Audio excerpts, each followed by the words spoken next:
Samot-saring pahayag ni dating Pangulong Rodrigo Duterte ang inilatag ng ICC prosecution sa ikalawang araw ng confirmation of charges hearing. Magsisilbihan nilang ebidensya ang mga ito laban sa Pangulo. Ano-ano pang sinilbing ebidensya ng prosecution? Alamin kay Jomar Villanueva. Jomar!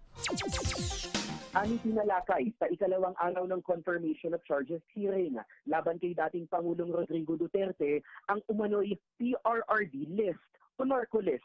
Ito yung listahan ng high-value targets na mga individual na may kaugnayan umano sa pagbebenta ng illegal na droga. Nakapangkat ang high-value targets mula level 1 hanggang level 5, mula sa mabababang government employees hanggang sa mga high-ranking PNP at AFP officials, maging wholesaler at financier ng illegal na droga. Isa lang ito sa mga pangunahing impormasyon na inilatag ng ICC prosecution sa pangunguna ni trial lawyer Edward Jeremy.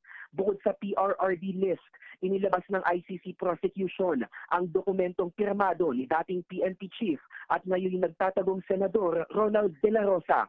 Ayon kay Jeremy, pinagtitibay ng dokumento ang common plan ng Administrasyong Duterte para isagawa ang drug war na kumitil ng libo-libong suspected drug users.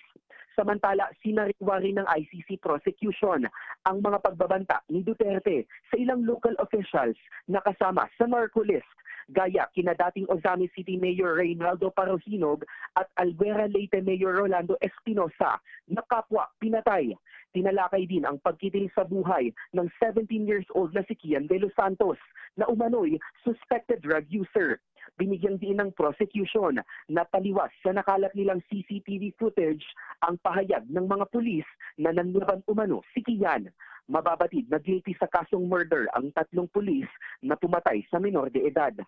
Jomar Villanueva, Newslight. Salamat sa detalye ng ulat na yan, Jomar.